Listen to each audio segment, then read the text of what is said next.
మన ప్రభువును ప్రియరక్షకుడైన యేసుక్రీస్తు శ్రేష్టమైన నామంలో నేటి ఆరాధనకు కూడి వచ్చిన మీ అందరికి కూడా నా హృదయపూర్వకమైన వందనాలు తెలియజేస్తా ఉన్నాను.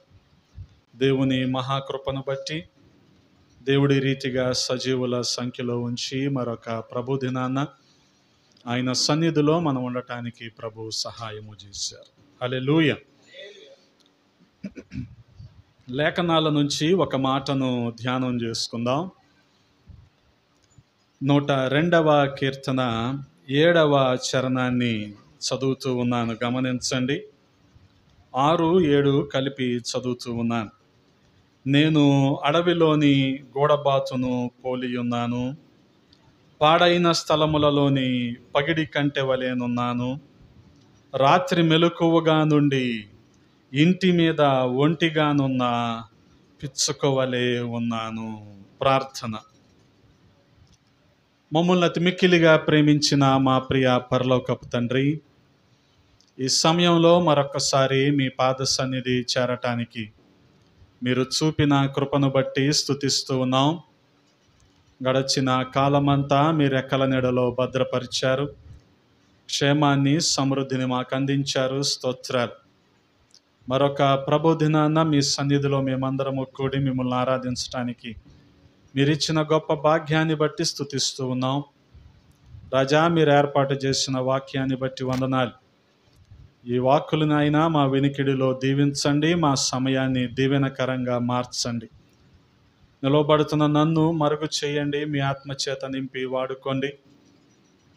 మీ ఆత్మకార్యాలు మెండుగా జరుగులాగున సహాయము చేయండి. మీ వాక్కు చేత ప్రతి ఒక్కరిని దర్శించమని బతిమాలుకుంటూ ఉన్నాం. మీకే మహిమలు ఆరోపిస్తూ యేసయ్య పరిశుద్ధ నామంలో అడిగి వేడుకుంటున్నాము పరమ తండ్రి, ఆమేన్. దేవునికి స్తోత్రం. హల్లెలూయా. ప్రభునందు ప్రియ సహోదరి సహోదరులరా, చదవబడిన లేఖనాలు శ్రద్ధగా గమనించండి. 102వ కీర్తన 6, 7 చరణాలు. నేను అడవిలోని గోడబాతును పోలి ఉన్నాను, పాడైన స్థలములలోని పగిడి కంటె వలెనున్నాను. రాత్రి మెలకువగా నుండి ఇంటి మీద ఒంటిగానున్న పిచ్చుక వలె ఉన్నాను. హల్లెలూయా. చాలా శ్రద్ధగా ఈ మాటలను గమనించటానికి ప్రయత్నించండి.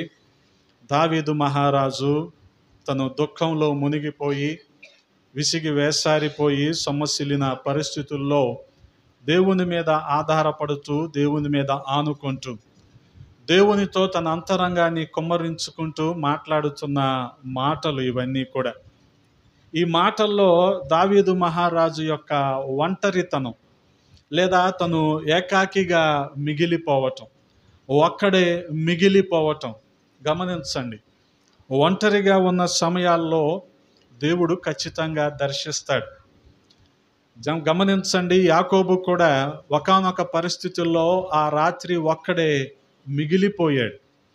ఒక్కడిగా మిగిలిపోయిన తర్వాత దేవుని దర్శనాన్ని పొందుకున్నాడు, గొప్ప ఆశీర్వాదాన్ని పొందుకున్నాడు. ఇక్కడ కూడా దావీదు మహారాజు తనకి కలిగిన ఒంటరితనాన్ని ఈ రీతిగా కీర్తనల్లో పాడుకుంటూ ఉన్నాడు. తన ఒంటరిగా ఉన్న పరిస్థితుల్లో ఎటువంటి దుఃఖాన్ని అనుభవిస్తూ ఉన్నాడో ఈ పోలికలు చూస్తే మనకి అర్థమవుతూ ఉంటుంది. అంటున్నాడు, అడవిలోని గోడబాతుతో పోల్చుకుంటా ఉన్నాడు, అలాగే పగిడి కంటితో పోల్చుకుంటా ఉన్నాడు, ఇంటి మీద ఒంటరిగా ఉన్న పిచ్చుకతో పోల్చుకుంటా ఉన్నాడు. గమనించండి, ఈ రీతిగా చూడగలిగితే అతని ఒంటరితనం ఏంటో మనకు అర్థమవుతూ ఉంటుంది. వాస్తవానికి ఒంటరితనం అనేది చాలా భయంకరమైనది. ఏమీ పాలుపోని పరిస్థితి, దిక్కుతోచని స్థితి. ఈ స్థితిలో మన విశ్వాసం ఏ రీతిగా ఉంటుంది అనేదే మనం నేర్చుకోవలసిన సంగతులు. మన విశ్వాసాన్ని మనం ఎలా కాపాడుకుంటాం అనేదే మనం తెలుసుకోవలసిన విషయాలు. ఒంటరితనాన్ని గురించి 4 మాటలు మనం ధ్యానం చేయబోతూ ఉన్నాం. రండి, ఆదికాండము 16వ అధ్యాయము. ఆదికాండము 16వ అధ్యాయము ఆది కాండము 16వ అధ్యాయము 7వ వచనాన్ని నేను చదువుతూ ఉన్నాను. యెహోవా దూత అరణ్యములో నీటి బొగ్గ యొద్ద, అనగా శూరు మార్గములో బొగ్గ యొద్ద ఆమెను కనుగొని. గమనించండి, అరణ్యంలో ఒంటరితనం. అరణ్యంలో ఒంటరి. ఎవరేమే ఆమెను యెహోవా దూత కనుక్కున్నాడంట. ఎక్కడంటే శూరు మార్గంలో బొగ్గ దగ్గర ఆమెను కనుక్కున్నాడు. అరణ్యంలో ఉన్న నీటి బొగ్గ దగ్గర, నీటి ఊట దగ్గర యెహోవా దూత. యెహోవా దూత ఎవరు? ఆయనకు బదులుగా వచ్చిన దూత. అంటే ఆయనే వచ్చినట్టు. ఇప్పుడు ఆయన ఈ నీటి బొగ్గ దగ్గర ఎవరిని కనుగొన్నాడు అంటే హాగరును కనుగొన్నాడు. వాస్తవానికి అరణ్యంలో ఒక్కరే వెళ్ళాలంటే చాలా భయం కదా. ఏ క్రూర మృగాలు వస్తాయో, ఏ అడవి జంతువులు వస్తాయో తెలియదు. పోనీ ఇద్దరు వెళ్ళినా సరే భయమే.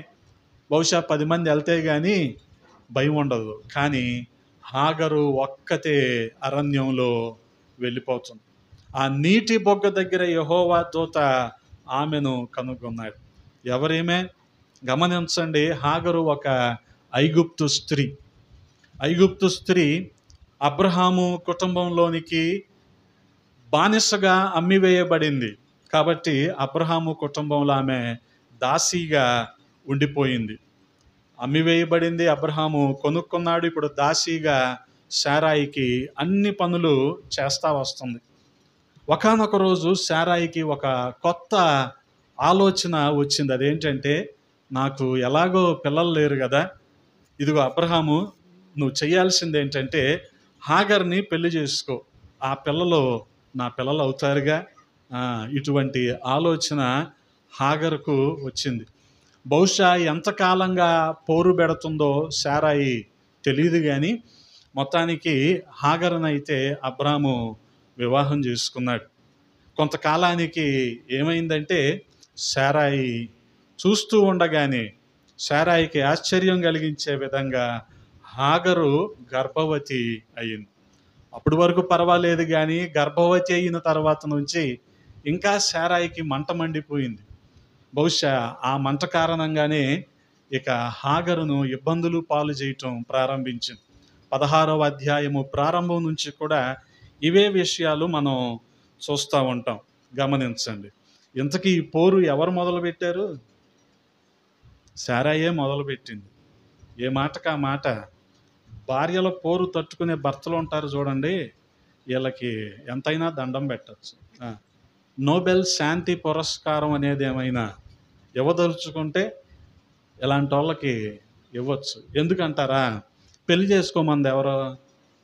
శారాయి కదా. 2-3 వచనాలు పోయాక ఏమంటుంది? నా ఉసురు నీకు అంటుందా?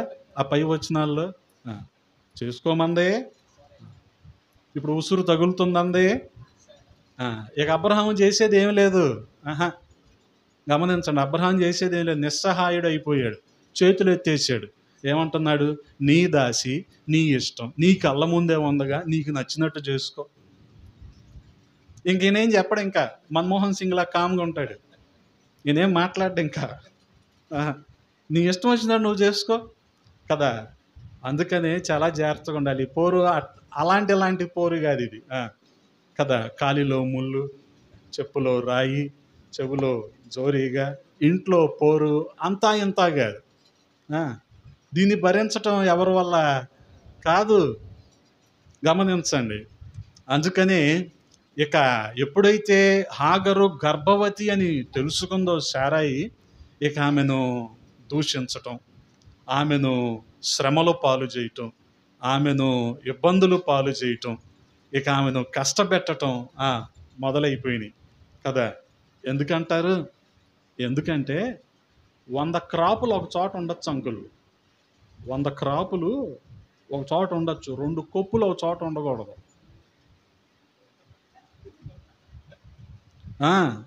నిర్భయంగా నవ్వచ్చు, తప్పులేదు ఇందులో కదా. 2 కొప్పులు ఒక చోట ఉండవు. ఇప్పుడు 2 కొప్పులు ఎవరో? ఒకటి శారాయి, 2 హాగరు. ఉండటం కుదరదు ఇప్పుడు. వెళ్ళిపోవాలి, కంటి ముందు కనిపించకూడదు ఇంకా. ఉమ్, కదా. పోనీ హాగర్ ఏమైనా తక్కువ తిందా? ఎందుకనంటే తర్వాత వచనాల్లో దేవదూత అనే మాట ఏంటంటే, నువ్వు వెళ్ళి ఆ, ఆ, 9వ వచనాన్ని చదువుదాం. అప్పుడు యెహోవా దూత నీ యజమానురాలి యొద్దకు తిరిగి వెళ్ళి ఆమె చేతి క్రింద అణిగియుండుమని దానితో చెప్పెను. గమనించండి. నువ్వు తిరిగి వెళ్ళు, నీ యజమానురాలు శారాయి దగ్గరికి నువ్వు తిరిగి వెళ్ళి ఎలాగుండాలి? నువ్వు అణిగి ఉండాలి. కానీ గమనించండి, అరణ్యంలోకి వచ్చేసింది కదా హాగరు. ఏమైపోయింది? ఒంటరి అయిపోయింది. ఆ ఒంటరితనంలో దేవుడు ఆమెను విడిచిపెట్టాడా? తన దూతను పంపించాడు, ఆమెను ఆదరించాడు. వాస్తవానికి చాలా సందర్భాల్లో మనుషులు ఒంటరి అయిపోవటానికి కారణం ఏంటో గమనించండి. అణిగిమణిగి ఉండలేకపోవటం, దీనత్వం లేకపోవటం, సాత్వికం లేకపోవటం. అందుకనే దేవుని దూత హాగరుతో చెప్తున్న మాట ఏంటి? నువ్వు వెళ్ళిపో, తిరిగి వెళ్ళి ఎలాగుండాలి? నువ్వు అణిగి ఉండాలి, అణిగి ఉండాలి. బహుశా గర్భవతి అయిన తర్వాత ఎన్ని మార్పులు వచ్చినాయో, ఏమనుకుందో తనను తాను. అంతకుముందు దాసీగా భావించింది, కానీ అబ్రహాం వివాహం చేసుకునే సమయానికి కొంత అధికారం నాకు వచ్చేసినట్టే అనుకుంది. ఇక గర్భవతి అయ్యే సమయానికి ఏమనుకుంది? మొత్తం నాదే అనే భావం వచ్చేసి ఉంటుంది హాగర్కి. అందుకనే గమనించండి, తెలుగులో మనకు ఒక సామెత ఉంటుంది కదా, నడమంత్రపు సిరొచ్చినా నరాల మీద పుండొచ్చినా తట్టుకోలేము వీళ్ళని. వీళ్ళని భరించడం కష్టం. ఇప్పుడు హాగర్ పరిస్థితి అదే. ఓవర్ నైట్లో ఎంత ఆస్తికి హక్కుదారులాలు అయిపోయింది. ఇంకా ఆపుతామా? ఇంకా ఆపలేము కదా. అందుకని గమనించండి, తన స్థితి, తను దాసి అన్న విషయం మర్చిపోయి బహుశా ఎలా ప్రవర్తించి ఉంటుందో. కానీ శారాయి ఏం తక్కువ తిందా? ఊరుకోలా. ఆమెను ఎక్కడి నుంచి పంపించేయి. మొత్తానికి వెళ్ళిపోయింది, అరణ్యంలో ఒంటరిగా మిగిలిపోయింది. అరణ్యంలో ఒంటరిగా మిగిలిపోయింది. గమనించండి, ఆ ఒంటరితనంలో దేవుడు ఆమెతో మాట్లాడాడు. హల్లెలూయా, హల్లెలూయా. అందుకనే జ్ఞాని అయిన సొలొమోను అంటాడు, 30వ అధ్యాయము, సామెతల గ్రంథము 30వ అధ్యాయంలో అంటాడు, 21వ వచనంలో, భూమిని వణికించేవి 3, భూమి మొయ్యలేనివి 4. అవి ఏవంటే, సింహాసనం ఎక్కిన బానిస నెంబర్ 1, కడుపు నిండిన మూర్ఖుడు నెంబర్ 2, కంటకురాలయ్యుండి పెండ్లి అయిన స్త్రీ నెంబర్ 3, యజమానురాలికి హక్కుదారురాలైన దాసి నెంబర్ 4. ఈ నలుగురినంట భూమి మోయలేదంట. గమనించండి, వీళ్ళు భూమికి ఏమైపోయారు ఇప్పుడు? భారం. కారణం ఏంటో తెలుసా? సింహాసనం ఎక్కిన బానిస ఎలాగుంటాడు? వాడికి ఇంకేం తెలియదు, అడ్డు అదుపు ఇంకేం ఉండవు. ఏం చెయ్యాలనుకుంటే అది చేస్తాడు. గమనించండి. ఇంకోటి ఎవరో, కడుపు నిండిన మూర్ఖుడు. ఏమంటాడు? కడుపు నిండిన మూర్ఖుడు. దేవుడు ఎవడండి? దేవుడేంటి ఇదంతా మా రెక్కల కష్టం అంటాడు. అలానా ప్రతివాడు ఎవరు ఇప్పుడు? మూర్ఖుడే. కడుపు నిండిన మూర్ఖుడు. వీడిని కూడా భూమి భరించదు. సింహాసనం ఎక్కిన బానిస, వీడిని భూమి భరించదు. ఇంకా ఎవరంట? ఇంకో 2, కంటకురాలయ్యుండి పెండ్లి అయిన స్త్రీ. కంటకురాలయ్యుండి కదా, టర్మగాంట్ అంటాం, అంటే గయ్యాలి. యోబు భార్య ఎవరు ఇప్పుడు? ఎలా చెప్తారు గయ్యాలి అని మీరు?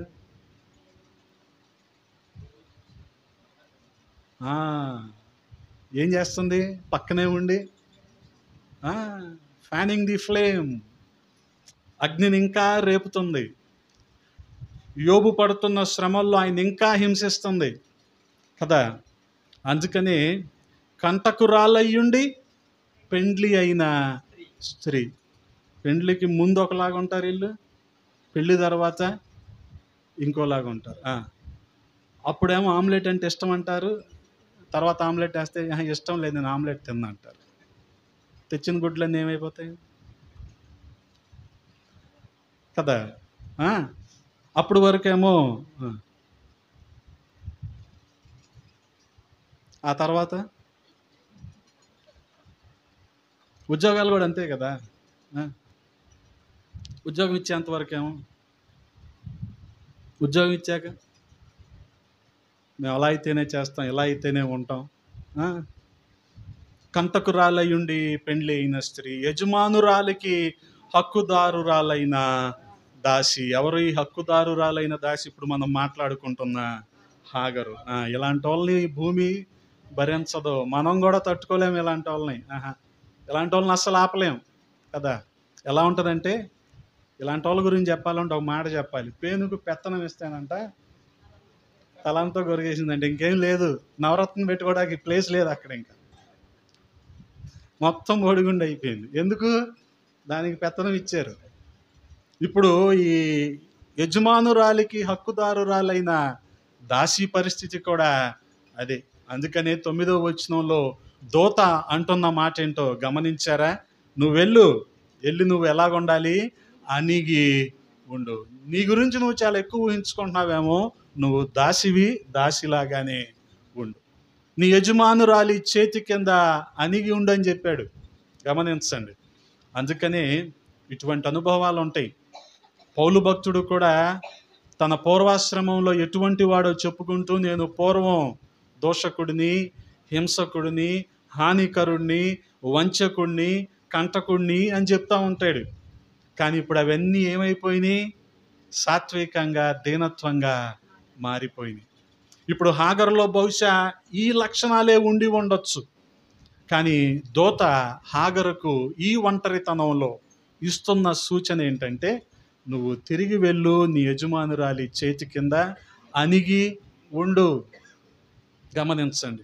బహుశా ఈ ఒంటరితనంలో హాగరికి ఏమీ పాలు పోకుండా, ఎటు వెళ్ళాలో తెలియదు, ఏ ఆలోచన తట్టడం లేదు, ఏం చేయాలో తెలియదు, ఆ అరణ్యంలో నడుస్తూ హాగరు చేసిన పని ఏంటంటే, గమనించండి, దేవునికి మొరపెట్టింది. హల్లెలూయా. హాగరు చేసిన పని అదే. నడుస్తూ నడుస్తూ నడుస్తూ, ఇలా నడుస్తూనే దేవునికి మొరపెట్టింది. ఆ మొరను దేవుడు విన్నాడు. హల్లెలూయా. విని ఆ తర్వాత 11వ వచనంలో గమనించండి. మరియు యెహోవా దూత, ఇదిగో యెహోవా నీ మొరను వినెను, నువ్వు ఇప్పటికే గర్భవతివి, నీవు కుమారుని కని అతనికి ఏమని పేరు పెడతావు? ఇష్మాయేలు అని పేరు పెడతావు. గమనించండి. ఆ వాగ్దానము ఆమె జీవితంలో నెరవేరింది. ఆ రీతిగా ఆమె ఎంతగా ఆశీర్వదించబడిందంటే, గమనించండి, 10వ వచనంలో దేవుని దూత ఇస్తున్న వాగ్దానం, యెహోవా దూత నీ సంతానమును నిశ్చయముగా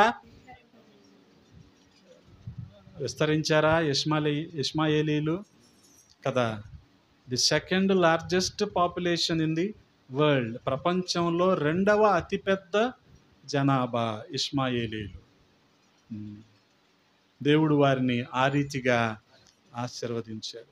ఆ రోజున హాగరు తన ఒంటరితనంలో దేవునితో చేసుకున్న విన్నపము లేదా మొర, ఆ మొరను విన్న దేవుడు వారిని ఆ రీతిగా ఆశీర్వదించాడు. అది ఎలాగుంటుందంట ఆ సంతానము?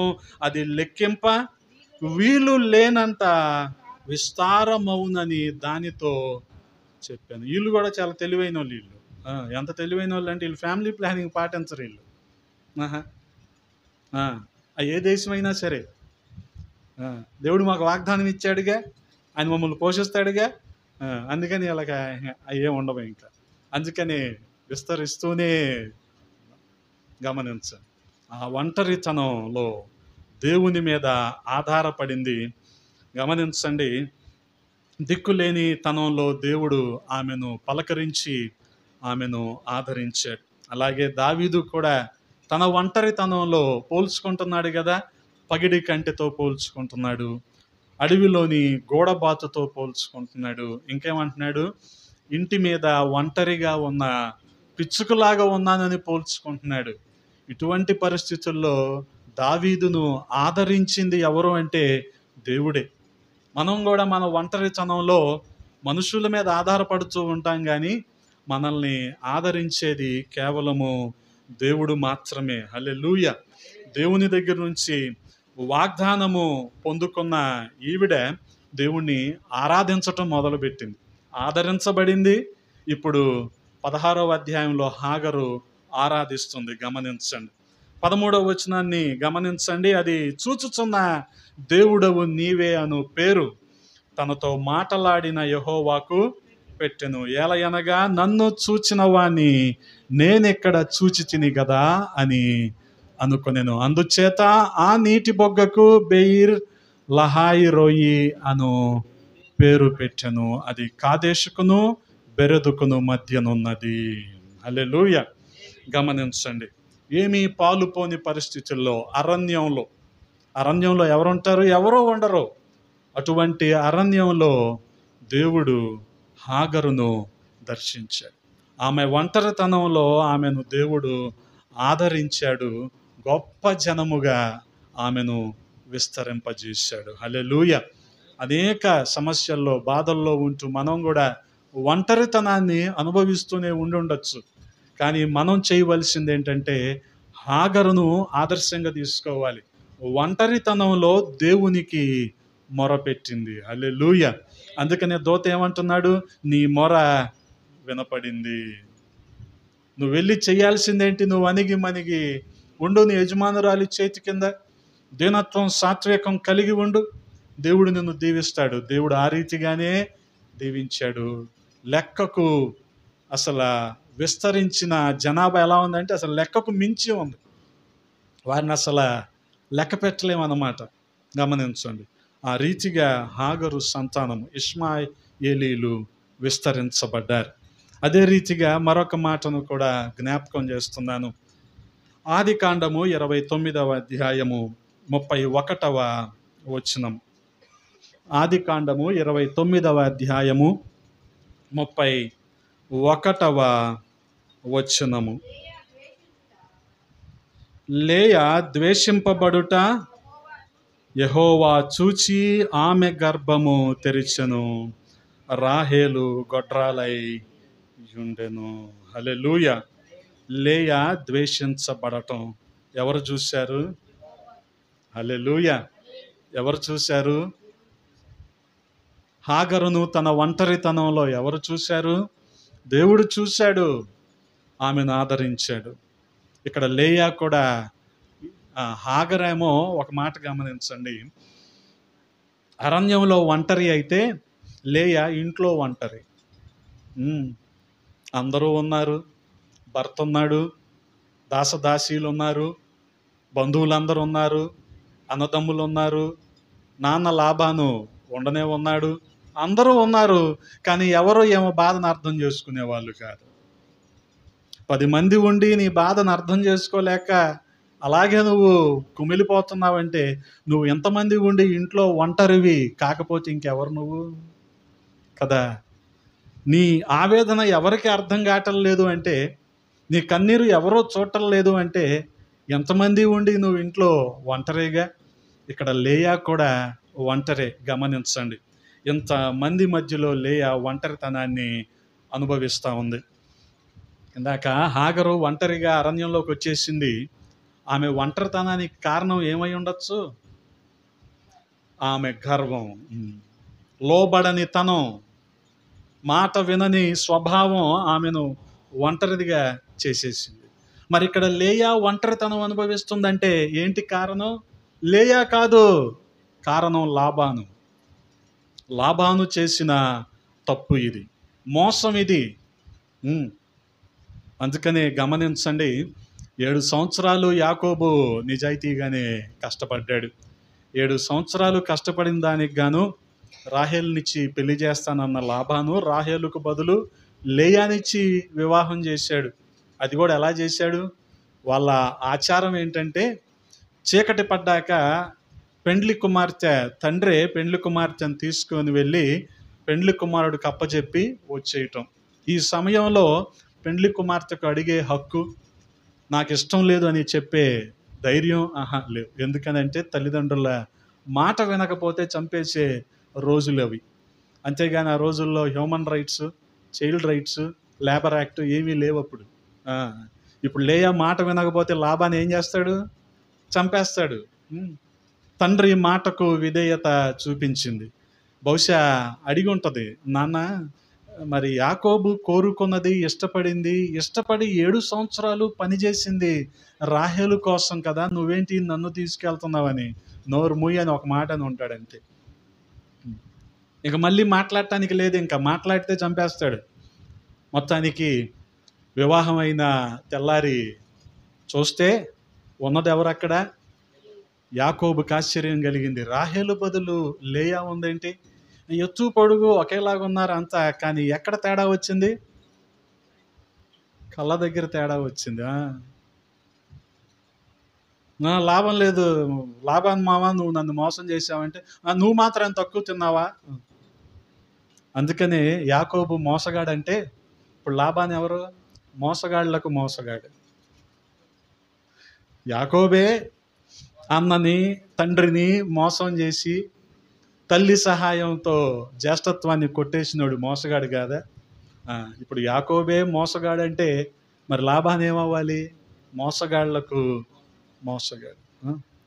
తాడిని తన్నేవాడు ఒకడు ఉంటే ఇంకోడు ఉంటాడంట, దేనికి ఉండేవాడు దానికి ఉంటాడు. మనం అనుకుంటాం మనదే విజ్ఞాన ప్రదర్శన అనుకుంటాం. ఇంకోటి దగ్గర పెద్ద ప్రోగ్రాం ఉంటుంది. అస్సలు ఎస్క్యూఎల్, పిఎల్ఎస్క్యూఎల్ చాలా ఉంటుంది. శివ రాసుకొని ఇష్టం అన్ని ప్రోగ్రాంలు రాసేసుకోవచ్చు. ఏది ఇటు తిప్పిన అదే రిజల్ట్, మోసమే. మిగిలింది మోసమే అక్కడ, ఎన్ని మాటలు చెప్పినా సరే. అందుకని నన్ను మోసం చేసావంటే అంటానికి లేదు ఇంకా.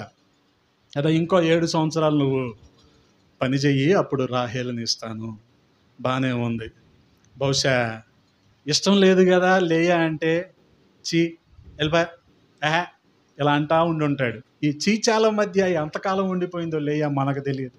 బహుశా కొంతకాలం యాకోబు నన్ను హత్తుకుంటాడేమో అని ఎదురు చూసింది, కానీ తర్వాత ఆలోచన విడిచిపెట్టేసి దేవుణ్ణి హత్తుకుంది. హల్లెలూయా.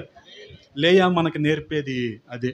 హాగరు మనకేం నేర్పుతుంది? ఒంటరితనంలో దేవునికి మనం విజ్ఞాపన చేయాలి, దేవునితో మనం మొరపెట్టుకోవాలని హాగరు నేర్పుతా ఉంటే, లేయా మనకి నేర్పేది దేవుని మీద ఆధారపడటం. చాలా సందర్భంలో మనం ఒంటరి అయిపోయినప్పుడు అనుకుంటాం నాకెవరు లేరు కదా అనుకుంటాం, నాకెవరు సహాయంగా, మాట సహాయంగా కనీసం ఎవరు లేరు కదా అని మనం అనుకుంటాం. గమనించండి, మనకే దేవుడు చెప్తా ఉన్నాడు ఏంటంటే, దేవుణ్ణే దిక్కుగా చేసుకోవాలి, మనం దేవుని మీదే ఆధారపడాలి. అందుకనే 31వ వచనంలో మనం చదువుకున్నాం కదా, లేయా ద్వేషించబడటం చూసి దేవుడు ఏం చేశాడు? కృపతో ఆమె గర్భాన్ని తెరిచాడు. రాహేలు మాత్రం ఇంకా అలాగే గొడ్రాలుగా ఉండిపోయింది. గమనించండి, లేయా ద్వేషించబడటం ఎవరు చూశారు? దేవుడు చూశాడు. పోనీ లేయా చేసిన తప్ప అది కాదు కదా. చాలా సందర్భాల్లో మనోళ్ళు కూడా అన్నారు కదండి 100 అబద్ధాలు ఆడి ఒక పెళ్ళి చేయాలని, ఏం పర్లా, ఏం చెయ్యొచ్చు అని చెప్పి చేస్తారు. ఏమవుద్ది అప్పుడు? పెళ్ళి అబద్ధం అవుతుంది. పెళ్ళి అబద్ధం అవుతుంది కదా. నువ్వు ఎంతైనా నవ్వచ్చు, ఏం కాదు. నేను ఎంతైనా నవ్వచ్చు, ఏం కాదు. అర్థమవుతుందా? నీకు నాకు పట్టింపులు ఏం లేవు. అది ఇద్దరం వదిలేసిన వాళ్ళం అన్నీ, ఇంకెందుకు చెప్పు కదా. చెప్తారు ఏమని, అమ్మాయి బిఈడి చేసిందండి, తీరా పెళ్ళైన తర్వాత అత్తమామలు అడుగుతారమ్మా చేసావంటగా, దగ్గరలో స్కూల్ ఉంది, వెళ్ళి టీచింగ్ చేయొచ్చుగా అంటే, సబ్జెక్టులు ఉన్నాయి మామయ్య గారు. ఇదేంటి మీ నాన్న వాళ్ళు అలా చెప్పారా? ఏంటి అండి బెదర్ గారు, ఏంటి ఇలా చెప్పారు మీరు అంటే, చేసింది అన్నాం కానీ పూర్తయింది అన్నామా? ఇవన్నీ మన యథార్థవంతులు మాట్లాడుకునే మాటలండి. పెళ్ళిళ్ళకి ముందు, పెళ్ళిళ్ళ తర్వాత చేసింది అన్నాం కానీ పూర్తయిందని చెప్పామా? కదా. వీళ్ళు పెద్ద మనుషులు ఆడుకున్న అబద్ధాలకి బలైపోయేది ఎవరో? ఈ అమ్మాయి అన్నమాట. అందుకని నీ యథార్థత నువ్వు పోగొట్టుకోవద్దు, నీ సాక్ష్యం నువ్వు పోగొట్టుకోవద్దు. 6 నెలలు ఆలస్యం అవుద్ది, సంవత్సరం ఆలస్యం అవుద్ది, ఏమవుద్ది? దీనికి ఇక్కడ నువ్వేదో పోలవరమే అన్ని సంవత్సరాల నుంచి ఖాళీగా పడి ఉంది, నువ్వేమనుకుంటున్నావు? కదా, సోమవారం పోలవరం ఎన్ని సోమవారాలు వస్తాయి సంవత్సరంలో? కదా, దీనికి ఎన్ని కోట్లు ఖర్చు అవుతాయి? పూర్తవుద్ది అది? అవ్వదు సార్. మరి దాని గురించే లేని బాధ నీకెందుకు? కదా, అది ఆలోచించాలి నువ్వు. ఏదో అప్పుడు అవసరం కోసం చిన్న అబద్ధం ఆడేసి ఇలాగ జీవితాంతం ఆడపిల్లల్ని బలి చేసేద్దామంటే చాలా తప్పు, అది చాలా తప్పు. అందుకని ఎంత ఉందో అంతే చెప్పండి. మాకు అంత ఉంది, మాకు ఎంత ఉందని చెప్పొద్దు. అసలు లేకపోయినా లేదని చెప్పచ్చు, తప్పేం కాదు. అర్థమవుతుందా? చాలా జాగ్రత్తగా ఉండాలి. తర్వాత ఇవన్నీ ఏమవుతాయి? పెళ్లి ఫీజు 10,000, పంచాయతీకి 25,000 అవుతాయి. 25,000 ఎందుకు అవుతాయి అంటే మరి కారు కట్టించుకో, వీళ్ళందరిని తీసుకెళ్ళాలి, భోజనాలు పెట్టించాలి, మాట్లాడించాలి కదా. వాళ్ళేమంటారు, మేము పని మా వచ్చాము ఈరోజు అంటారు. మరి వాళ్ళకి టీఏలు ఇవ్వాలి, అవసరం అవన్నీ. దీని అంతటికి మూల కారణం ఎక్కడుంది? నువ్వు ఆడిన అబద్ధం. లేయా ఎంతగా ద్వేషించబడటం గమనించండి. ఎక్కడుంది కారణం? లాబాను చేసిన మోసం అక్కడుంది. అందుకనే లేయా పట్ల దేవుడు కృప చూపించాడు. గమనించండి, లేయా గర్భాన్ని ఆయన తెరచాడు. హల్లెలూయా, హల్లెలూయా. చాలాసార్లు అనుకుంటా ఉంటా ఈ అధ్యాయం, ఆ తర్వాత అధ్యాయాలు చదువుకున్నప్పుడు, దేవుని ప్రణాళికలు మన ప్రణాళికలు లాంటివి కావు. ఆయన మార్గం మన మార్గం లాంటిది కాదు. ఆయన ఆలోచన మన ఆలోచన లాంటిది కాదు. మనం ఎంత ఇది చేసినా కాదు. ఎందుకని అంటారా? గమనించండి, అకారణంగా లేయాని ద్వేషించడం వల్ల ఎవరు ఆశీర్వదించబడ్డారు? లేయాని ఆశీర్వదించబడింది. బహుశా ఈ కొద్ది సంవత్సరాల వరకు లేయా రాహేలు మాట్లాడుకుంటూ ఉండుండొచ్చు. అక్క ఏంటి చెల్లి అని మాట్లాడుకుంటూ ఉండుండొచ్చు మొన్నటి వరకు, అక్క చెల్లెళ్ళు. కానీ ఎప్పుడైతే లేయా గర్భవతి అయ్యిందో, ఇప్పుడు ఎవరు? రాహేలు అక్క. అక్క అంటదా? ఇది అచ్చ తెలుగు పదం, నేను చెప్పను నా నోటితో కదా. అది అయిపోయింది. కారణం లాబాను చేసిన మోసం. ఆ మోసానికి అనుభవిస్తుంది ఎవరో?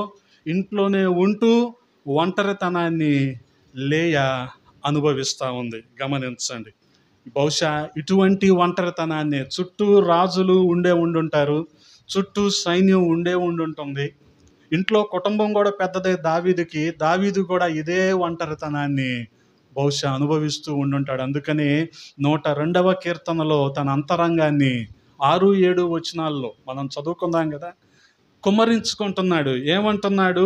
అడవిలోని గోడబాతును పోలి ఉన్నాను. పెలికన్, గోడబాతు, అడవిలోని గోడబాతును పోలి ఉన్నాడంట. గమనించండి, అడవిలోని గోడబాతు పెలికన్ ఎలాగుంటుందంటే, ఎర్రటి కాళ్ళు వేసుకొని, మనం అనుకుంటాం ఆ కర్ర అక్కడ ఉందేమో నీళ్ళల్లో అనుకుంటాం. ఒక్కాళ్ళ మీద నిలబడుద్ది. ఒక్కాళ్ళ మీద నిలబడి 2 రెక్కల మధ్యలో తలబెట్టేసి అలాగే ఉంటుంది. ఎంతసేపు ఉంటుంది? చాలాసేపు ఉంటుంది. ఎప్పుడైనా మీరు ఈ గోడబాతుని చూడదలుచుకుంటే, నేను నాగార్జున యూనివర్సిటీలో చదువుకున్నాను, అక్కడే పరిశోధన చేశాను, అక్కడే పని కూడా చేశాను. కాబట్టి మా పక్కనే ఉప్పలపాడని ఒక చిన్న పల్లెటూరు ఉంది. అక్కడ ఒక 2-3 ఎకరాల్లో చెరువు ఉంటుంది, మేబీ 4 ఎకరాల్లో చెరువు ఉంటుంది. ఈ చెరువులో ఎక్కడెక్కడి నుంచో పక్షులు వచ్చి ఉండి గుడ్లు పెట్టి పిల్లలు చేసి మళ్ళీ వెళ్ళిపోతాయి, మళ్ళీ వస్తాయి. అలాగా సంవత్సరంలో 2-3 సార్లు వస్తూ ఉంటాయి. అక్కడ మీరు రకరకాల పక్షుల్ని చూడొచ్చు. అందులో మీరు తరచుగా చూసేది ఏంటంటే ఈ గోడబాతు. ఈ గోడబాతుని మీరు చూడొచ్చు. ఒక కాలు మీద నుంచుంటుంది, 2 రెక్కల మధ్యలో తలబెట్టేసుకుంటుంది. ఇక ఎవరితో అడవిలో గోడబాతు ఎలాగుంటుందో నేను అలాగే ఉన్నాను అంటున్నాడు దావీదు మహారాజు. అడవిలో ఎవరుంటారు? మళ్ళీ ఒంటరితనమే కదా. అందుకనే గమనించండి, ఇంకొక పోలిక ఏమంటున్నాడు? పాడైన స్థలాలలో ఉండే పగిడి కంటే గొడ్లగోబ ఎక్కడ ఉంటుంది? చక్కగా సీలింగ్ వేసి ప్రొఫైల్ లైటింగ్ పెట్టిన రూమ్లో ఉంటుంది ఆ గొడ్లగోబ. అబాండాన్డ్ బిల్డింగ్స్ కదా, పాడైన భవనాల్లో, ఎక్కడో శిథిలమైపోయిన భవనాల్లో ఉంటుంది. ఈ డిసెంబర్ నెలల్లో సెమీ క్రిస్మస్లు మా వైపు ఎక్కువగా పెట్టుకుంటారు. తోటోడు తొడగోసుకున్నాడని, మెడగోసుకున్నట్టు ఒకడు పెట్టాడని ఇంకోటి పెడతాడు. నన్ను పిలుస్తూ ఉంటారు కదా. వీళ్ళు పొలం పనులకి వెళ్ళొచ్చి 8ంటికి మొదలెట్టి రాత్రి 9:30, 10 వరకు పాటలు పాడతారు కదా. పాడి 10ంటికి నన్ను అయ్యగారు అంటారు. ఇంకప్పుడు ప్రసంగం చేసి వాళ్ళు మరి ఏదో పెడతారు కదా. 7-8 సంవత్సరాల క్రితం పరిస్థితి ఏంటంటే, ఎవరైనా పెట్టేటప్పుడు రాని అనేవాడు. ఇప్పుడు అంటున్నా, రోజులు మారిపోయినాయిగా. అప్పుడంటే ఇది వేరు కదా. మా నాన్నగారు అనేవాళ్ళు, అరే ఎక్కడ పడితే అక్కడ ఏది పెట్టినా చినక రానేవాడు. ఆయన చనిపోయాక మా పెద్దనాన్న జాయిబాబు, మీటింగ్కి వెళ్ళే ముందే తినేసి వెళ్ళు నువ్వు అనేవాడు ఆయన. ఎందుకు? నేను అక్కడ గట్టిగా తింటున్నానని. ఇప్పుడు అంత అవకాశం లేదులేండి. ఇప్పుడు రాని అనే పరిస్థితి లేదు. కొద్దిగా ఏదో మీ మొహమాటం కోసం ఏదో కొద్దిగా అలాగా కూర్చొని లేచిపోవటమే. ఈ ఎప్పుడో నైట్ 12 ఇంకా రిటర్న్ అవ్వాలి. 12 టైంలో వచ్చేటప్పుడు డిసెంబర్లో పంటలన్నీ కోసి పొలం మీద అలాగే ఆరబెట్టి ఉంచుతారు. మధ్యలో వచ్చేటప్పుడు బాబు వాటికి ఎక్కడ చోటు లేనట్టు రోడ్డు మీదే ఉంటాయి గొడ్లగోబలు. ఈ బుల్లెట్ ఫోకస్ లైట్ పెద్దది కదా, దాంట్లో బాగా కనిపిస్తాయి. ఇది కంటి పాపలు ఉండవు కదా, ఒక పొర ఇలా ఆడుతూ ఉంటుంది అంతే. మొహం కూడా ఇలా ఉంటుంది, ఒక పొర ఇలా ఆడుతూ ఉంటుంది అంతే. ఎక్కడుంటాయి ఏంటి? పాడైపోయిన స్థలాల్లోనే ఉంటాయి. ఎందుకుంటాయి? దానికి అదే కావాలి. అక్కడ ఏ లాభం ఉండదో, ఏ ఫలం ఉండదో, కానీ అక్కడే ఉంటాయి. అదొక రకమైన ఒంటరితనం గొడ్లగోబకి. అలాగే ఈయన కూడా ఎలాగుంటున్నాడు? పాడైన స్థలములలోని పగటి గంటె వలె ఉన్నాను అంటున్నాడు. ఇంకొక మాట ఏమంటున్నాడు గమనించండి. రాత్రి మెలకువగా ఉండి ఇంటి మీద ఒంటిగానున్న పిచ్చుకలాగా ఉన్నాడు. గమనించండి, యేసుక్రీస్తు ప్రభువారే పిచ్చుకను గురించిన ప్రస్తావన తీసుకొచ్చారు. ఒక కాసుకి 2 పిచ్చుకలు అమ్మబడుతున్నాయి అంట. మత్తయి సువార్త 10వ అధ్యాయము 29వ వచనం. 2 పిచ్చుకలు కాసుకు అమ్మబడును కదా, అయినను మీ తండ్రి సెలవు లేక వాటిలో ఒకటైనను నేలను పడదు. గమనించండి. అలాగే లూకా సువార్త 12వ అధ్యాయంలో 6వ వచనాన్ని చదువుతూ ఉన్నాను. 5 పిచ్చుకలు 2 కాసులకు అమ్మబడును కదా, అయినను వాటిలో ఒకటైనను దేవుని ఎదుట మరువబడదు. ఒక కాసుకి ఎన్ని పిచ్చుకలు ఇస్తున్నారంట? 2 కాసులకి ఎన్ని ఇవ్వాలి? అసలు అయితే 4 ఇవ్వాలి, కానీ ఎన్ని ఇస్తున్నారు? 1 ఫ్రీ. దానికి విలువ లేదు, పిచ్చుకు కూడా విలువ లేదు. ఒంటరిగా ఇంటి మీద ఉన్నాడు దావీదు, పిచ్చుకలాగా విలువ లేదు. ఒంటరిగా అడవిలోని గోడబాతులాగా ఉన్నాడు, ఆదరణ లేదు. పాడైపోయిన స్థలాలలో గొడ్లగోబలాగా ఉన్నాడు, ఏ ఫలము, ఏ లాభము లేదు. తన అంతరంగాన్ని అలాగా చెప్పుకుంటున్నాడు. గమనించండి. అందుకని 102వ కీర్తనలోనే మరి తన అంతరంగాన్ని క్రొమ్మరించుకుంటూ 10వ చరణంలో అంటున్నాడు కదా. గమనించండి, 10వ చరణంలో ఏమంటున్నాడు? నా పానీయముతో కన్నీళ్లు కలుపుకొనుచున్నాను. చెంపల మీదగా కన్నీళ్లు కారిపోతా ఉన్నాయి. నేను తాగే నీళ్ళలో అవి కలిసిపోతుంది. ఇప్పుడు నేను తాగే నీళ్ళలో ఏమని? నీళ్ళు ఉన్నాయి, కన్నీళ్ళు ఉన్నాయి. అంతగా ఒంటరితనాన్ని అనుభవిస్తూ దావీదు మహారాజు కుమిలిపోతా ఉన్నాడు. బహుశా లేయా పరిస్థితి కూడా ఇదేగా. ఆమె కన్నీటిని అర్థం చేసుకునేవాళ్ళు, ఆమె బాధను అర్థం చేసుకునేవాళ్ళు. అందుకనే ఆమె ద్వేషించబడటం ఎవరు చూశారు? దేవుడు చూశాడు. హల్లెలూయా. ఆమె ద్వేషించబడటం దేవుడు చూశాడు. అందుకనే అకారణంగా, వితౌట్ ఎనీ రీజన్ మనం డిస్క్రిమినేట్ చేశామనుకోండి, దేవుడు అలాగ డిస్క్రిమినేటెడ్నే దీవిస్తాడు కదా. ఖచ్చితంగా వారి పట్ల దేవుడు ఉంటాడు. ఎవరైనా నిన్ను తృణీకరిస్తే నువ్వు బాధపడిన అవసరం లేదు. ఎందుకని? నీ పక్షాన దేవుడు ఉంటాడు కదా. నీ పక్షాన ఆయన వ్యాజ్యం ఆడతాడు, నీ తరపున ఆయన మాట్లాడతాడు. నువ్వు రేషన్ బియ్యం ఇచ్చి నీ చుట్టూ జనాలు తిప్పుకొని అవసరంలా. నీ పక్షాన్ని ఎవరుంటారు? ఆయన ఉంటాడు, అంతే. ఆయన మాట్లాడతాడు. గమనించండి. అందుకని లేయా ద్వేషించబడటం యెహోవా చూశాడు. లేయాకి 6 సంతానం, దాసీకి 2 సంతానం. ఇప్పుడు యాకోబు ఆస్తిని వాటాలు వేయాల్సి వస్తే 12 వాటాలు వేయాలి కదా. అప్పుడు లేయా తాలూకు ఎన్ని వాటాలు వస్తాయి? 8 వస్తాయి. 8 వస్తాయి. అంటే అంతగా లేయాని దేవుడు దీవించాడు. హల్లెలూయా, హల్లెలూయా. అందుకనే గమనించండి, అటువంటి కన్నీటిని దేవుడు చూశాడు. గుండెల్లో ఉన్న ఆ బాధను దేవుడు చూశాడు. బహుశా ఆమె దేవుని మీద ఆధారపడటం మొదలుపెట్టిన దగ్గర నుంచి దేవుడు ఆమెను అంతకంతకు ఆశీర్వదిస్తూనే ఉన్నాడు. ఆ రీతిగా ప్రియ సహోదరి సహోదరులారా, దేవుని గుణలక్షణాలను కలిగి ఉన్న స్త్రీ లేయా. ఆయన వింటాడు, ఆయన మాట్లాడతాడు, ఆయన పట్టించుకుంటాడని గ్రహించిన స్త్రీ. అందుకనే ఆయన మీదే ఆధారపడింది, మనుషుల మీద ఆధారపడలేదు. అందుకనే గమనించండి, ఎప్పుడైతే మనం దేవుని మీద ఆధారపడతామో దేని గురించిన బెంగ, దేని గురించిన చింత అవసరం లేదు. గమనించండి. చాలామంది చాలా రకాలుగా ప్రయాసపడుతూ ఉంటారు, కంగారు పడుతూ ఉంటారు. కానీ ఏ రోజు కారు ఈఎంఐ కట్టాలో, ఏ రోజు బిల్డింగు హోమ్ లోను కట్టాలో ఆ రోజుకి అలాగ దేవుడు ఇచ్చేస్తాడు, అంతే. ఎప్పటి నుంచి? 3-4 సంవత్సరాల నుంచి ఇదే తంతు. ఏ రోజున వెనక్కి తిరిగి చూసుకోవాలా నేను? ఏ రోజున మమ్మే అనలా. ఎవరి దగ్గర కూడా చెయ్యి చాచలా ఈ రోజుకి. ఎందుకని? నాకు ఆయన ఉంటే నాకు ఇంకేం తక్కువ అండి కదా. ఈ విశ్వాసం లేని వాళ్ళే మనుషుల మీద ఆధారపడతారంటే ఇంకా గమనించండి. అందుకని ప్రియ సహోదరి సహోదరులారా, దావీదు ప్రశాంతంగా ఉన్నాడు. తన పరిస్థితి ఆ రీతిగా ఉన్నా సరే దావీదు చాలా ప్రశాంతంగా నిద్రపోతున్నాడు. గమనిస్తున్నారా?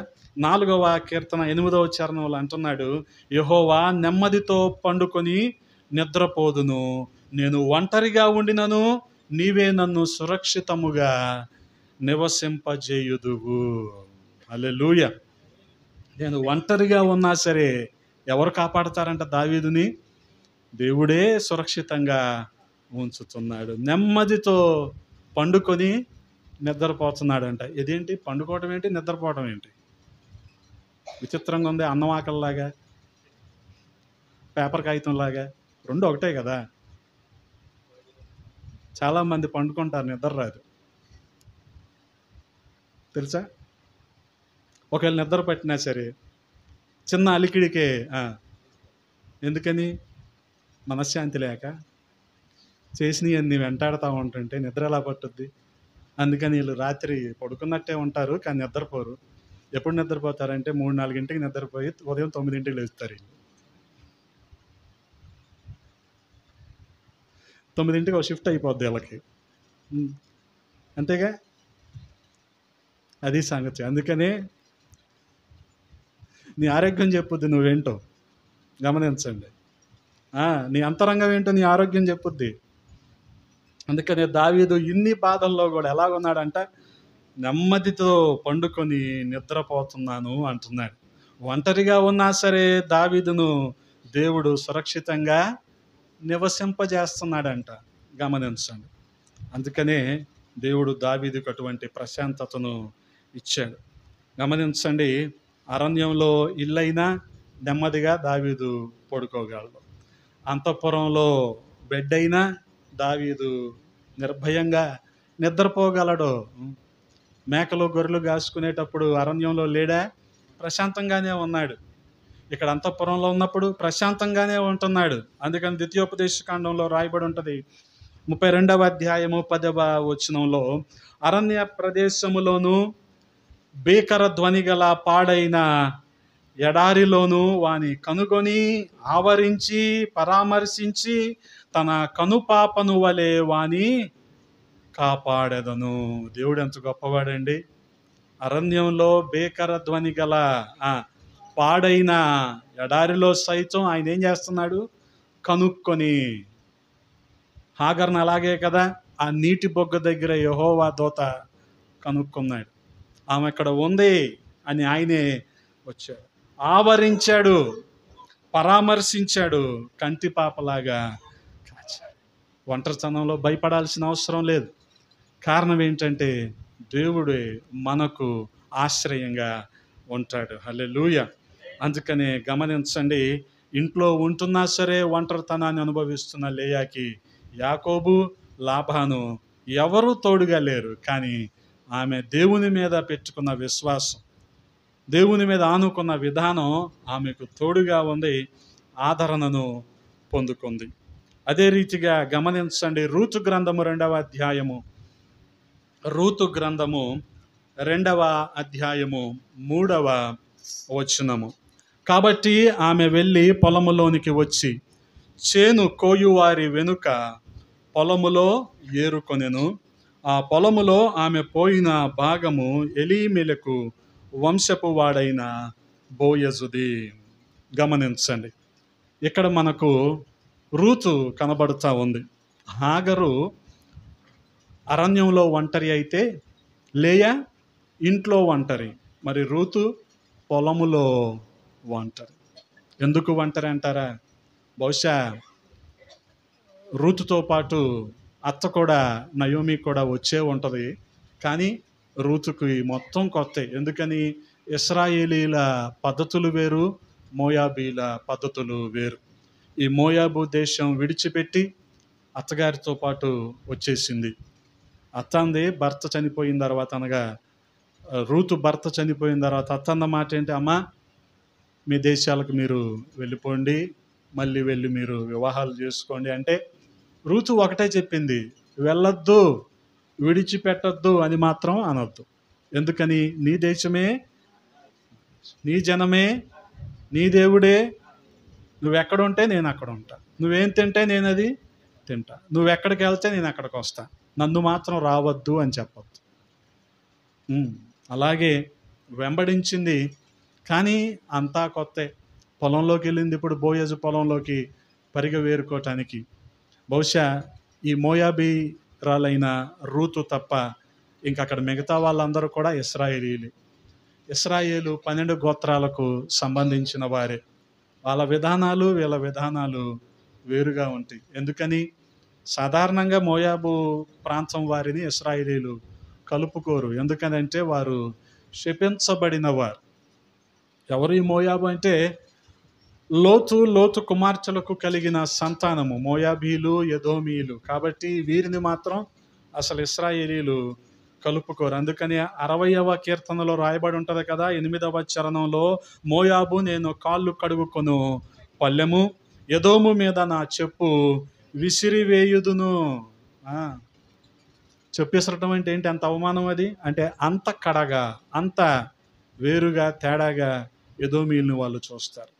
మోయాబు నేను కాళ్ళు కడుగుకొను పల్లెము, అంత నీచంగా, హీనంగా మోయాబీల్ని ఇశ్రాయేలీలు చూస్తారు. బహుశా ఇటువంటి పరిస్థితుల్లోనే మోయాబు స్త్రీ అయిన రూతు పొలంలోకి వెళ్ళింది. వాళ్ళ నేపథ్యం వేరు, వీళ్ళ నేపథ్యం వేరు. వాళ్ళ సాంప్రదాయాలు వేరు, వీళ్ళ సాంప్రదాయాలు వేరు. అయితేనే మొత్తానికి అందరూ కూడా అబ్రహాము సంతానమే అనుకోవటానికి లేదు. ఎందుకనంటే ప్రాంతం మాత్రం ఒకటే. ఎదోమీలు, మోయాబీలు వచ్చినా, ఇశ్రాయేలీలు వచ్చినా ప్రాంతం ఏంటంటే మెసొపటోమియా ప్రాంతమే.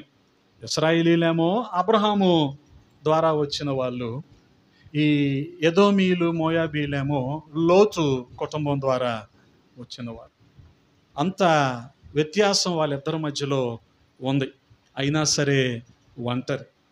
ఈ ఒంటరితనంలో ఆమె పరిగెరుకుంటా ఉంది. గమనించండి, ఇంత తేడాలు, ఇంత వివక్ష ఉన్నా సరే ఇశ్రాయేలీలు రానివ్వటానికి కారణం ఏంటంటే లేవియాకాండంలో రాయబడి ఉంటుంది, 23వ అధ్యాయము 22వ వచనము, మీరు మీ పంట చేను కోయునప్పుడు నీ పొలము యొక్క ఓరలను పూర్తిగా కోయకూడదు, నీ కోతలో రాలిన పరిగెను ఏరుకొనకూడదు. అది ఎవరు ఏరుకుంటారు?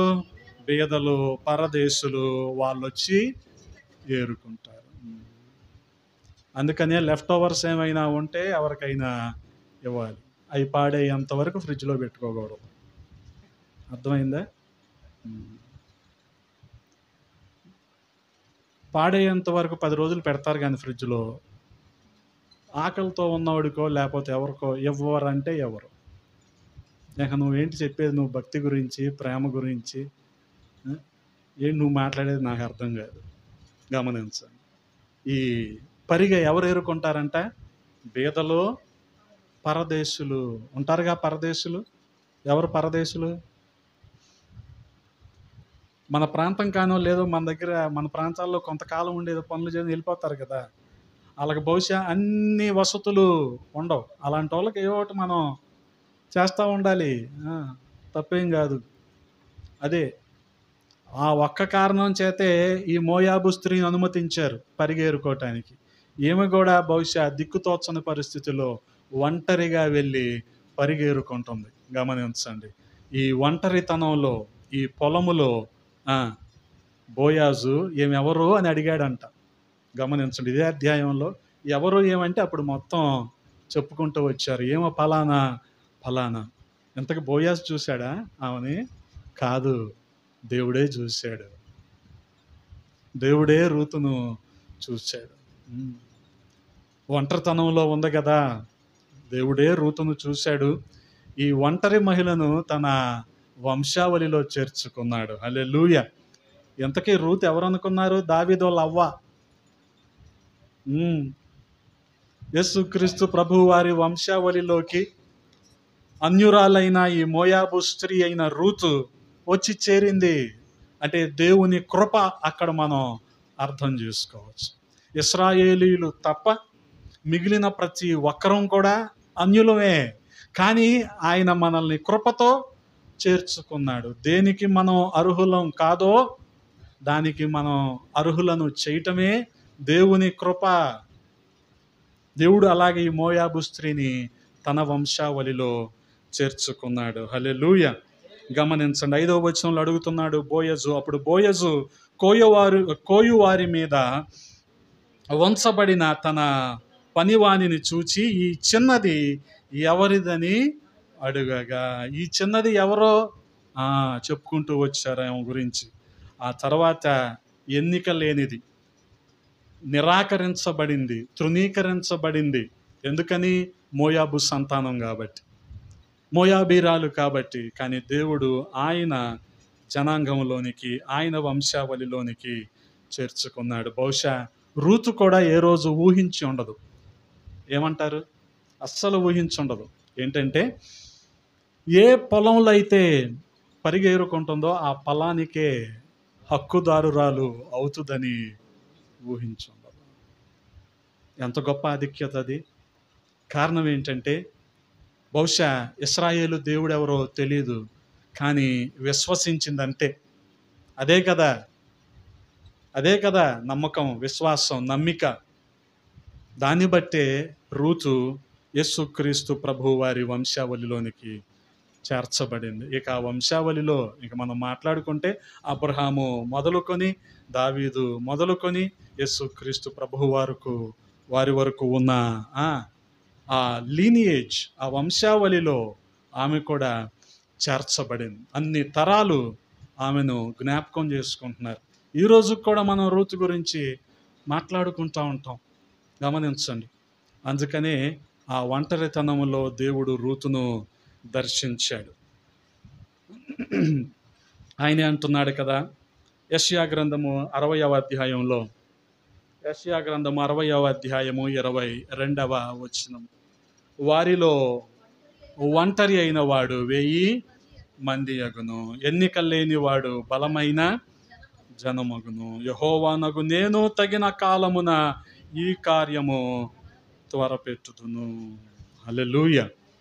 వారిలో ఒంటరి అయినా వాడు 10 వందలగును. వారిలో వాడు 10 వందలగును. ఎన్నిక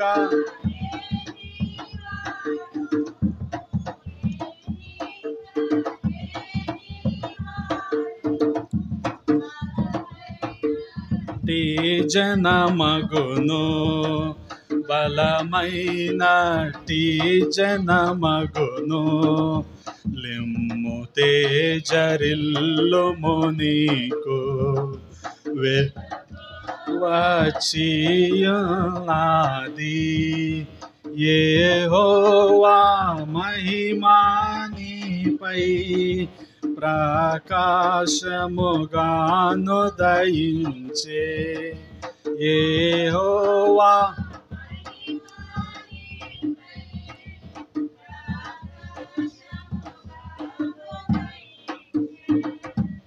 హల్లెలూయా.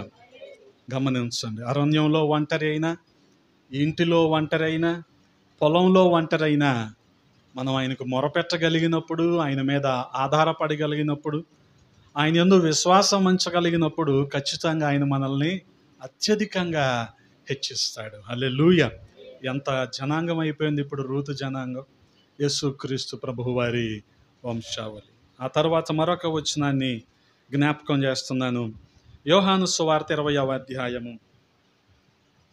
యోహాను సువార్త 20వ అధ్యాయము 10వ వచనము 11వ వచనం కూడా. అంతటా శిష్యులు తిరిగి తమ వారి వద్దకు వెళ్ళిపోయిరి. అయితే మరియా సమాధి బయట నిలిచి ఏడ్చుచుండెను. ఆమె ఏడ్చుచు సమాధిలో వంగి చూడగా.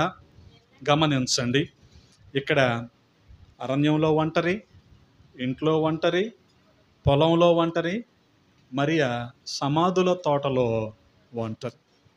శిష్యులు వాళ్ళు ఉండాల్సిన చోటుకి వెళ్ళిపోయారంట. అప్పటికే యేసుక్రీస్తు ప్రభువు వారు పునరుద్ధానం అయ్యారు. సమాధి ఖాళీగా కనపడతా ఉంది. ఇక వచ్చేసరికి ఎవరూ లేరు. శిష్యులు కూడా వచ్చి చూశారు కానీ వెళ్ళిపోయారు. ఎందుకు వెళ్ళిపోయారు? సాధారణంగా సమాధుల తోటలో పురుషులు ఉంటారు కానీ స్త్రీలు ఉండరు కదా. కానీ ఇక్కడ మరియా ఉంటుంది, పురుషులు వెళ్ళిపోయారు. ఎందుకు వెళ్ళిపోయారంటే భయం. ఏంటా భయం అంటారా? బహుశా సమాధి ఖాళీగా ఉందంటే యేసుక్రీస్తు ప్రభువు వారి దేహాన్ని శిష్యులే తీసుకెళ్ళిపోయి ఉంటారు. కాబట్టి శిష్యుల్ని పట్టుకుంటే అసలు విషయం ఏంటో తెలుస్తుంది. అందుకని ఇక్కడ సైనికులు కూడా ఎవరు లేరు సమాధి దగ్గర. ఎక్కడికి వెళ్ళారు? ఊర్లోకి వెళ్ళారు శిష్యుల్ని పట్టుకుందామని. అందుకని చూసిన శిష్యులు మళ్ళీ ఎక్కడ ఉంటే సైనికులు మమ్మల్ని పట్టుకుంటారేమో అని చెప్పి వీళ్ళు కూడా ఊరిలోకి బయలుదేరారు. కానీ ఇక్కడ మరియ మాత్రం వెళ్ళిపోకుండా అక్కడే ఉంది. గమనించండి, ఒంటరిగా సమాధుల తోటలో ఉంది. వాస్తవానికి ఒక మాట మనం అర్థం చేసుకోవాలి. యేసుక్రీస్తు ప్రభువారు కూడా ఒంటరివాడే. యేసుక్రీస్తు ప్రభువారు కూడా ఒంటరివాడే. బహుశా ఒంటరిగానే పెరుగుంటాడు. తన సమవయస్కులు, తనకంటే 1 సంవత్సరం చిన్నవాళ్ళు, తనకంటే 1 సంవత్సరం పెద్దవాళ్ళు, వాళ్ళతో ఆడుకుందాం అన్న ముచ్చట కూడా ఆయనకి తీరు ఉండదు. ఎందుకని? ఆ వయసు వాళ్ళందరినీ హేరోదు చంపేయమన్నాడు కదా. యేసుక్రీస్తు ప్రభువు వారికి ఆ వయసు వారితో ఆడుకునే అవకాశం కూడా లేదు. పోనీ శిష్యులతో ఏమైనా కలివిడిగా ఉందామనుకుంటే శిష్యులు అందరూ తనకంటే, ఆ పేతురైతే అందరికంటే, మన భాషలో చెప్పాలంటే భూమి పుట్టినోడు అనమాట పేతురు. మరి వీళ్ళతో ఏముంటాడు? ఒంటరిగానే ఉన్నాడు. ఎంతసేపు అయినా ప్రపంచం ఏంటంటే తండ్రికి సహకరించటం, తల్లితో ఉండటం, ఇంతే. అంతమించి ఆయన కూడా ఒంటరివాడు. అందుకనే యోహాను సువార్తలోనే రాయబడి ఉంటుంది, 16వ అధ్యాయము 32వ వచనంలో, ఇదిగో మీలో ప్రతి వాడును ఎవని ఇంటికి వాడు చెదరిపోయి నన్ను ఒంటరిగా విడిచిపెట్టు గడియ వచ్చుచున్నది, వచ్చేయి ఉన్నది. మీలో ప్రతి ఒక్కరు కూడా ఎవరింటికి వాళ్ళు వెళ్ళిపోతారు, నన్ను మాత్రం ఒక్కడిగానే వదిలేస్తారు, ఒంటరిగానే నన్ను విడిచిపెట్టేస్తారు మీరు. ఆ సమయం వచ్చింది అంటున్నాడు. పేతురేమన్నాడు? అసలు ఆకాశం భూమి బద్దలైపోయినా సరే నేను మాత్రం నిన్ను విడిచిపెట్టను అన్నాడు. కానీ యేసుక్రీస్తు ప్రభువు వారు సిలువుకు అప్పగించబడిన తర్వాత మొట్టమొదటిగా పారిపోయింది ఎవరు? మనోడే, పేతురన్నయ్యే. అయ్యా పలానా చోట అలాగా హింసిస్తున్నారు, అందరినీ కొడుతున్నారు, మనం ఆ ప్రాంతానికి వెళ్ళకపోవటం మంచిది అంటే యేసుక్రీస్తు ప్రభువు వారు వెళ్ళటానికి సిద్ధపడితే ఏంటి మనం వెళ్ళకుండా ఉండటం ఏంటి? వెళ్దాము, వెళ్తే కొట్టించుకుందాం, ఆయనతో పాటు చనిపోదాం అనుకుంటే చనిపోదాం అని అన్నది తోమ. కానీ ఆయన పునరుద్ధానుడైన తరువాత తోమలో ఎంత అవిశ్వాసం వచ్చింది. ఆ గాయాలలో వేలు పెట్టి చూస్తే కానీ నేను నమ్మను. ఇలాంటి వాళ్ళు ఆయన పక్కన ఉన్నవాళ్ళు. అందుకని ఎవరి ఇంటికి వాళ్ళు వెళ్ళిపోతారు. మీరు నన్ను మాత్రం మీరు ఒంటరిగా. అందుకని అయితే తండ్రి నాతో ఉన్నాడు గనక నేను ఒంటరిగా లేను. గమనించండి, ఆయన ఇటువంటి ఒంటరితనాన్ని, బాల్యంలో ఒంటరితనం, తన పరిచర్యలో ఒంటరితనం యేసుక్రీస్తు ప్రభువు వారు అనుభవించారు. వాస్తవానికి ఈ ఒంటరితనంలో దేవునితో ఆయన ఎక్కువ సహవాసాన్ని చేశారు. హల్లెలూయా. అటువంటి గొప్ప అనుభవాన్ని ఆయన మన ముందుంచారు.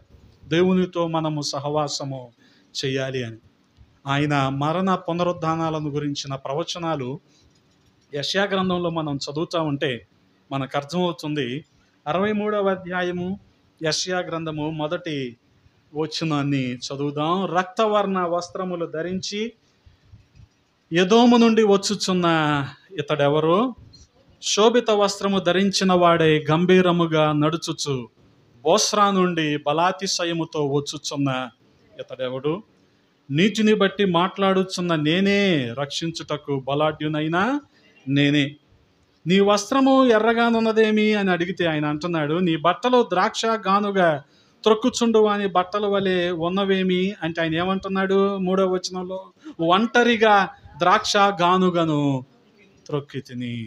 గమనించండి, ఏంటి నీ బట్టల నిండా ద్రాక్ష చుక్కలు ఉన్నాయి ఏంటంటే, ఆ ద్రాక్ష కాయలు నలగొట్టబడకపోతే అందులో నుంచి ద్రాక్షారసం వస్తుందా? రాదు కదా. ఆయన రక్తము కూడా చిందించబడకపోతే మనకు పాప క్షమాపణ రాదు. అందుకని ఆయన ఏమంటున్నాడు?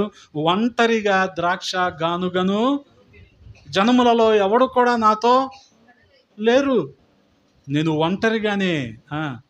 గమనించండి, సిలువ పాపం అనుకుంటాం కానీ కాదు, సిలువ శిక్ష.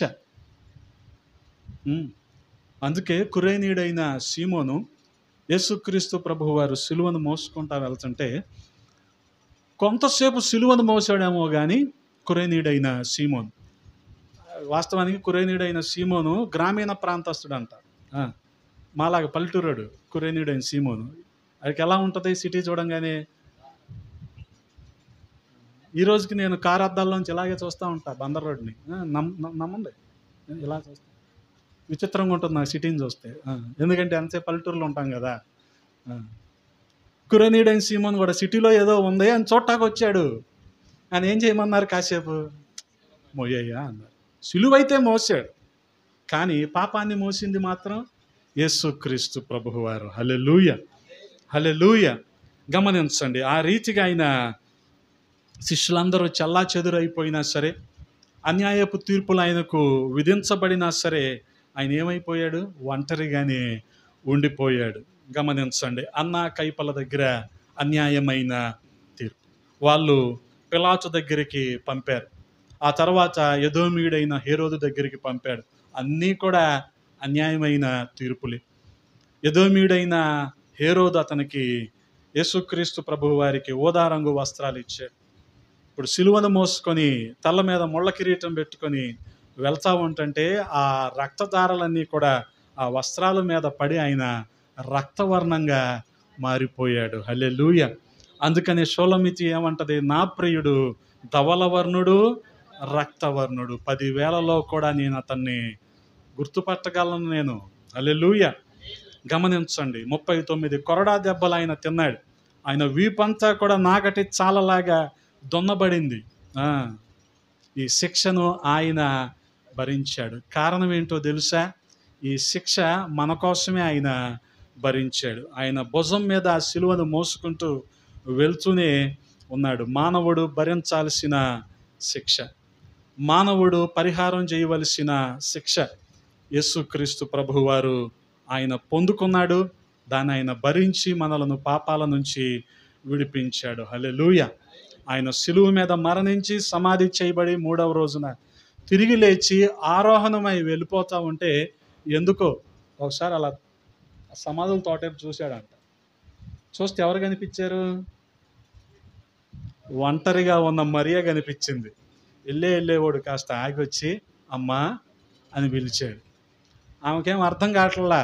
గమనించండి, ఒంటరితనంలో ఉన్నప్పుడు నిన్ను ఎవరు పలకరించినా అర్థం కాదు, నీకెవరు ఏం చెప్పినా ఎక్కదు బుర్రకి. ఈయన వచ్చి పలకరిస్తుంటే అమ్మ అంటుంటే ఆమెమనుకుంటుంది, అయ్యా నువ్వు తోటమాలేవు కదా, నా ఏసైని ఎవరు ఎచ్చుకుపోయారు, నువ్వు ఇస్తే నేను తీసుకెళ్ళిపోతానంట. అరే వచ్చింది ఆయనేగా. అంటే నిన్ను ఒంటరితనం ఎంత భయంకరమైన పరిస్థితిలో తీసుకెళ్తుందో చూసావా? అంటే నిన్ను వాస్తవాలు గ్రహించలేని పరిస్థితిలోకి తీసుకెళ్ళిపోద్దు నిన్ను. వచ్చింది రక్షకుడే. ఆమె తెలియట్లా. అమ్మా అంటే అయ్యా, ఇంకా ఆమె అక్కడే ఉంది. గమనించండి, అందరూ వెళ్ళిపోయారు, ఈమె ఒక్కటే ఎందుకుందంటే మరొక కారణం అర్థం చేసుకోండి. ఏంటంటే ప్రాణం కంటే ప్రభు ఎక్కువ అనుకుంది. శిష్యులేమో ప్రాణాలు కాపాడుకోవడానికి పారిపోయారు, కానీ మాత్రం ఏమనుకుంది? ప్రాణం కంటే నా ప్రభువే నాకు ఎక్కువ, ప్రాణం కంటే ఆయనే ఎక్కువ అనుకొని ఉండిపోయింది. ఇంకేమంటుంది తోటమాలితో, అయ్యా నువ్వు ఆయన్ని ఇస్తే నేను మోసుకెళ్తానంటుంది, తీసుకెళ్తానంట. 33.5 సంవత్సరాల యవనొస్తుండంట, ఏమో మోసుకెళ్ళిపోద్దంట. అంటే గమనించండి, ఆమె విశ్వాసం ఎటువంటిది, ఆమె విధేయత ఎటువంటిది. చాలా ఆశ్చర్యం కలుగుద్ది. అందుకనే ఆ స్త్రీని ఇంకా మనం కొనియాడుకుంటా ఉన్నాం, ఇంకా మనం మాట్లాడుకుంటా ఉన్నాం. గమనించండి, ఆ ఒంటరితనంలో బహుశా ఇక ఏమీ గ్రహించట్లేదు. అందుకని ఆయన ఏమన్నాడు? మరియా అన్నాడు. అప్పుడు అర్థమైంది ఆమెకి. మరియా అంటే అప్పుడు ఏమేమంది? రబ్బూని, మా రబ్బూని కాదులే, ఈ రబ్బూని, రబ్బూని అంది. అప్పుడు అర్థమైంది ఆయన స్వరం ఏంటో. ఆయన ఏమనుకుంటున్నాడు? నా గొర్రెలు నా స్వరాన్ని వింటాయి కదా అనుకున్నాడు. అంతా ఉట్టిదే. గొర్రెలకి ఆయన స్వరం కంటే చాలా స్వరాలు వినపడతా ఉంటాయి కదా. చాలా స్వరాలు వినపడతా ఉంటాయి రోజు. అవి గుర్తుంటాయి, కానీ కాపరి స్వరం ఎక్కడ గుర్తుంటాయి గొర్రెలకి? మన భ్రమ కాకపోతే ఇదంతా. ఆయన కూడా అలాగే గుడ్డిగా నమ్మించాడు ఈ స్త్రీని. ఏమేమో తోటమాలి అనుకుంటుంది. గమనించండి, అమ్మ ఎందుకు ఏడుస్తున్నావు? ఎందుకు అడిగాడు ఏడుస్తున్నావని? అంటే వాస్తవానికి నేను చనిపోయి 3వ రోజున తిరిగి లేస్తానని చెప్పా కదా, మరి నేను లేస్తాను కదా, నీకు ఆ విశ్వాసం ఉండాలిగా, నన్ను ఎందుకు ఇంకా అలాగే ఇంకా అక్కడే ఉంటానని అనుకుంటున్నావు నువ్వు? అందుకనే ఆమె ఏడుస్తూ ఉంటే ఏదంటున్నాడు, ఎందుకు ఏడుస్తున్నావు అంటే మన పరిస్థితి ఎరిగి మనల్ని ప్రశ్నించేవాడు దేవుడు. హల్లెలూయా. ఇందాక 16వ అధ్యాయంలో కూడా దూత అన్న మాట ఏంటి? శారాయి దాసి అయిన హాగరు, నువ్వు ఎక్కడి నుంచి వస్తున్నావు, నువ్వు ఎక్కడికి వెళ్తున్నావు తెలియదు ఆయనకి. ఎక్కడి నుంచి వస్తుంది? అబ్రహాం గారి దగ్గర నుంచి వస్తుంది. ఎక్కడికి వెళ్తుంది తెలియదు. నువ్వు ఎక్కడికి వెళ్తున్నావు కదా. ఆయన మన పరిస్థితి ఎరిగి మనల్ని ప్రశ్న అడిగేవాడు. కారణం ఏంటంటే మన అంతరంగం ఏంటో తెలుసుకోవటానికి. అమ్మ నువ్వు ఎందుకు ఏడుస్తున్నావు? నేను చనిపోయి తిరిగి లేస్తానని చెప్పా కదా, లేస్తాను. ఏడవాల్సిన అవసరం ఏంటి అంటే నీకు ఇంకా అపనమ్మిక కదా. అందుకని ఆదాము ఎక్కడున్నాడో ఆయనకి తెలియదా? తెలుసు. తెలిసి కూడా ఎందుకు అడిగాడు? ఆదాము ఎక్కడున్నావు? అది నిజం చెప్తాడో లేదో కదా. నువ్వు ఎక్కడున్నావు ఏమని కూడా అడుగుతున్నాడు. అమ్మా నువ్వు ఎందుకు ఏడుస్తున్నావు కదా. ఎన్నిసార్లు చెప్పాడు బహుశా నేను తిరిగి లేస్తాను 3వ రోజునని. ఆ విషయాలు కూడా ఆమె మర్చిపోయింది. అందుకని 20వ అధ్యాయము 16వ వచనంలో చూడగలిగితే, యేసు ఆమెను చూచి మరియా అని పిలిచెను. ఆమె ఆయన వైపు తిరిగి ఆయనను హెబ్రీ భాషతో రబ్బూని అని పిలిచెను. ఆ మాటకు బోధకుడని అర్థము. యేసు ఆమెతో, నేను ఇంకా తండ్రి యొద్దకు ఎక్కిపోలేదు గనుక నన్ను ముట్టుకొనవద్దు. అయితే నా సహోదరుల యొద్దకు వెళ్ళి నా తండ్రియు మీ తండ్రియు నా దేవుడును మీ దేవుడునైన వాని యొద్దకు ఎక్కిపోవచ్చున్నానని వారితో చెప్పుమనెను. నువ్వు వెళ్ళి చెప్పాల్సింది ఏంటంటే, నా తండ్రి మీ తండ్రి అవ్వాలి అంటే నేను సిలువ మీద మరణించాలి. నా తండ్రి మీ తండ్రి, నా దేవుడు మీ దేవుడు అవ్వాలి అంటే నేను ఖచ్చితంగా మీ పాపాల కోసం నేను సిలువ మీద మరణించాలి. నేను మరణించాను, సమాధి చేయబడ్డాను, 3వ రోజున తిరిగి లేచాను, ఆరోహణమై నేను తండ్రి దగ్గరికి వెళ్తున్నాను. ఈ విషయాన్ని నువ్వు ప్రకటించు అన్నాడు. హల్లెలూయా. గమనించండి. అందుకని సమాధుల తోటలో ఒంటరిగా ఉన్న మరియను చూసి ఆదరించిన దేవుడు, ఆమెకు కలిగిన సందేహాలను తీర్చిన దేవుడు. హాగరును చూశాడు, లేయాను చూశాడు, రూతును చూస్తున్నాడు, అలాగే మరియను కూడా చూస్తున్నాడు. ఈ సమయంలో నిన్ను నన్ను కూడా చూస్తున్నాడు. మన అంతరంగాన్ని ఆయన పరిశీలిస్తున్నాడు. మనం ఒంటరి కాదు, ఆయన మనతో ఉన్నాడు. హల్లెలూయా. ఆయన మనల్ని ఆదరించడానికి సిద్ధంగా ఉన్నాడు. మన ప్రతి అవసరతలో ఆయన మనకు తోడుగా ఉండి మనల్ని నడిపించటానికి ఆయన సిద్ధంగా ఉన్నాడు. అటువంటి దేవాది దేవుని పాదాల దగ్గర మనల్ని మనం కుమ్మరించుకుందాం, ఆయన దగ్గర వేడుకుందాం, మన బలహీనతలు ఆయనతో చెప్పుకుందాం. ఆయన మనకు సహాయాన్ని ఇచ్చేవాడిగా ఉన్నాడు. తలలు వంచండి, ప్రార్థన చేసుకుందాం. తలలు వంచండి, ప్రార్థన చేసుకుందాం. పరిశుద్ధుడా, ప్రేమ కలిగిన తండ్రి, ఈ ఉదయకాల సమయంలో కొద్ది మాటలు ధ్యానించటానికి నాయన కృపనిచ్చారు. వందనాలు రాజా. ఒంటరిగా ఉన్న హాగరును మీరు దర్శించారు, లేయాను, రూతును, మరియను మీరు దర్శించారు, వారిని ఆదరించారు, వారిని నడిపించారు. స్తోత్రాలు. మా ఒంటరితనములో మీరు మాకు తోడుగా ఉండి, మంచి సమరయునిగా మీరు మాకుండి మమ్మల్ని పోషించి ఆదరించి నడిపించమని బతిమాలుకుంటూ ఉన్నాం. విన్న మాటలు మా హృదయంలో భద్రపరచండి, నీరు కట్టి ఫలింపచేయండి. మీకే మహిమలు ఆరోపిస్తూ యేసయ్య పరిశుద్ధ నామంలో అడిగి వేడుకుంటున్నాము తండ్రి. ఆమేన్.